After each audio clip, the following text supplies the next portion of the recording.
Hello, my lovely learners. Today we've got a heartfelt British story about Laura, a woman learning to move on after a breakup. You'll hear real, natural British English, so grab your tea and let's begin.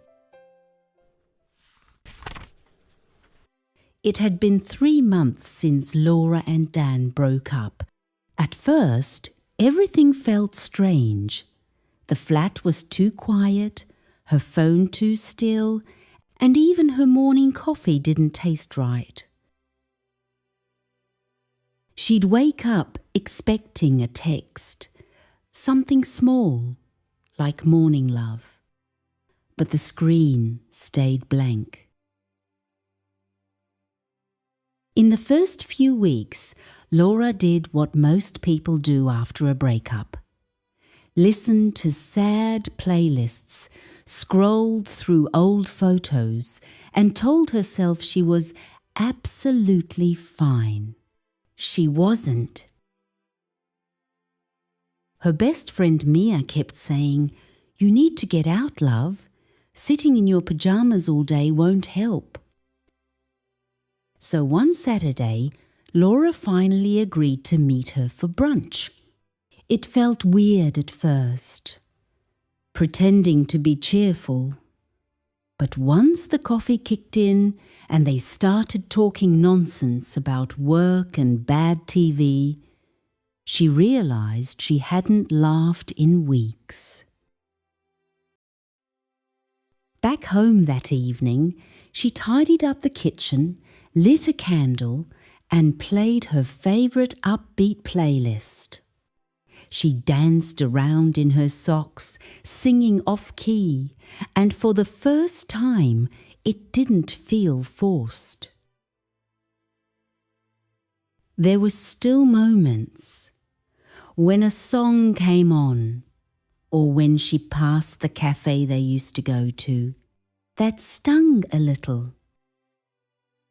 But the pain was softer now, like background noise. One evening, she opened her wardrobe and saw Dan's old jumper folded at the back. For a second, she just looked at it. Then she smiled, picked it up, and said quietly, "Thanks for the memories." She dropped it into a charity bag and exhaled. Then she made herself a proper cuppa, sat on the sofa and texted Mia, "Fancy a film night? I'll bring crisps." And just like that, life started feeling normal again. Vocabulary from the story. When someone tells you you need to get out, they don't mean leave the house forever. It's what British people say when they think you've been staying inside too long, usually after a breakup or a bad week. It means go outside, see your friends, do something fun, and remind yourself that life goes on.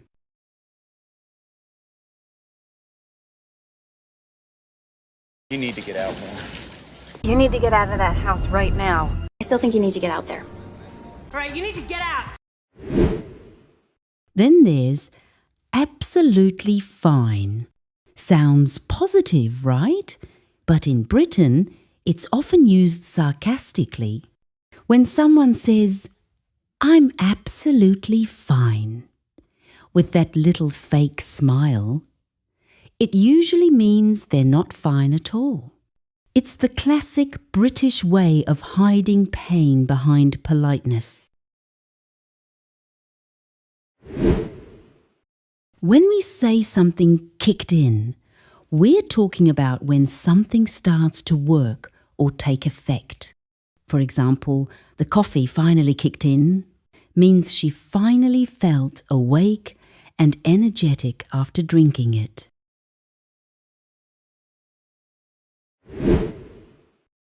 Next, singing off-key.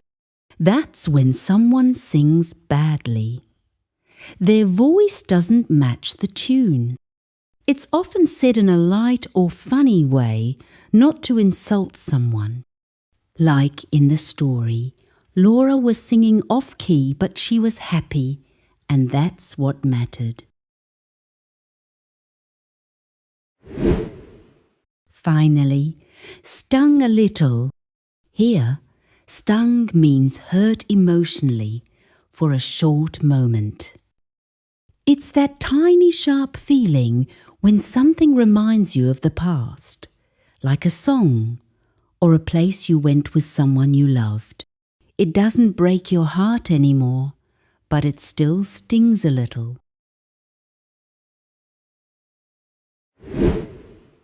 Cultural notes from the story. The British way of healing.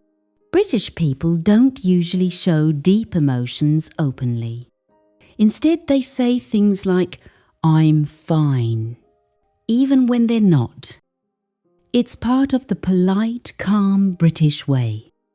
After something sad, they often make a cup of tea or go out with friends. It's their quiet way of healing. So when Laura makes herself a cuppa at the end, it's a very British kind of comfort. Now, let's listen to the story one more time and see how much more you understand. It had been 3 months since Laura and Dan broke up. At first, everything felt strange. The flat was too quiet, her phone too still, and even her morning coffee didn't taste right. She'd wake up expecting a text, something small, like morning love. But the screen stayed blank. In the first few weeks, Laura did what most people do after a breakup. Listened to sad playlists, scrolled through old photos, and told herself she was absolutely fine. She wasn't. Her best friend Mia kept saying, "You need to get out, love. Sitting in your pajamas all day won't help." So one Saturday, Laura finally agreed to meet her for brunch. It felt weird at first, pretending to be cheerful. But once the coffee kicked in and they started talking nonsense about work and bad TV, she realized she hadn't laughed in weeks. Back home that evening, she tidied up the kitchen, lit a candle, and played her favorite upbeat playlist. She danced around in her socks, singing off-key, and for the first time, it didn't feel forced. There were still moments when a song came on, or when she passed the cafe they used to go to, that stung a little. But the pain was softer now, like background noise. One evening, she opened her wardrobe and saw Dan's old jumper folded at the back. For a second, she just looked at it. Then she smiled, picked it up, and said quietly, "Thanks for the memories." She dropped it into a charity bag and exhaled. Then she made herself a proper cuppa, sat on the sofa and texted Mia, "Fancy a film night? I'll bring crisps." And just like that, life started feeling normal again. I hope you enjoyed Laura's story, full of everyday British expressions and a little hope. Keep practicing, keep growing, and I'll see you next time.